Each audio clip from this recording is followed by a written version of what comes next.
Viewers, welcome back to my channel. আজকে আবার নিয়ে আসলাম নতুন রেসিপি চিতল মাছের ঝোল।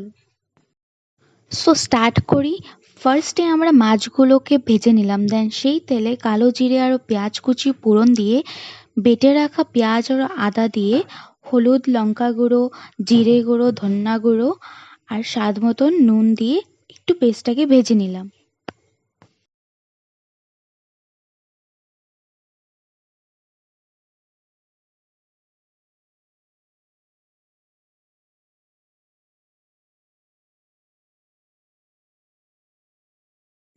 এবার মশলাটা ভাজা হয়ে যাওয়ার পর সিদ্ধ করে রাখা আলু আর টমেটো দিয়ে একটু সাঁতলে নেব।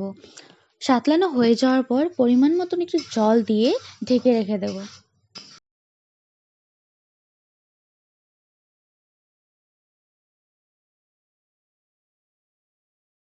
এবার ঢাকনা তুলে মাছগুলোকে দিয়ে 5 মিনিটের মতন আবার ঢাকনা দিয়ে রেখে দেব।